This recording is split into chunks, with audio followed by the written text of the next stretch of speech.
Nah, yang akan kita bahas di mata kuliah ini itu nanti ada beberapa subsegmen pembahasan. Jadi yang pertama adalah kita akan hari ini fokus pada pengenalan big data secara teknologi dan data analisis.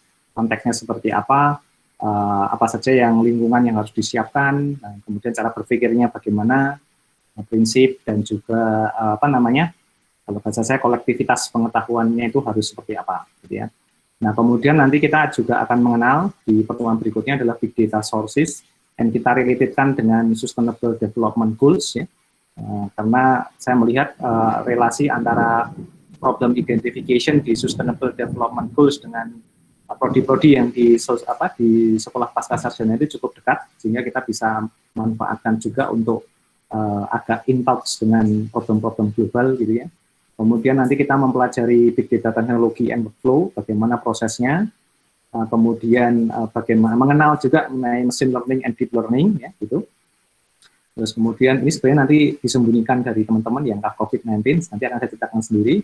Dan kemudian nanti setelahnya nanti ada analisis big data, dan nanti ada predictive visualization, kemudian dikenalkan dengan teknik data science, dan kemudian terutama juga ada etika, ya, ada ethics yang harus dilakukan. Jadi itu kira-kira nanti yang akan menjadi landscape landscape studi kita, sehingga nanti rekan-rekan juga bisa explore nanti di ELOC, sehingga nanti bisa mengenal dan mempelajarinya dengan lebih baik. Nah, secara default nanti setiap sesi, setiap materi akan saya, ketika memberikan penjelasan, itu saya akan record, dan kemudian nanti recordnya akan saya upload di YouTube, dan kemudian akan saya pasang juga di ELOC, gitu ya, agar kemudian bisa diputar kembali. Jadi silahkan, feel free, kalau untuk beberapa materi sebenarnya juga sudah tersedia di YouTube saya, jadi kalau ingin mengikuti bisa mencari nama saya, gitu ya, di YouTube, kemudian jangan lupa untuk melakukan subscription, dan juga like video yang dilihat, wah, gitu ya. Nanti sekarang jadi SOP wajib dosen, gitu ya, jadi semacam itu. Oke, nah itu kira-kira ada pertanyaan untuk penjelasan ini.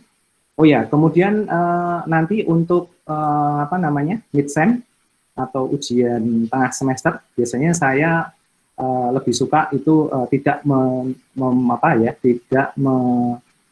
menanyakan soal, gitu ya. Jadi kita akan semacam semi project based atau capstone, gitu ya.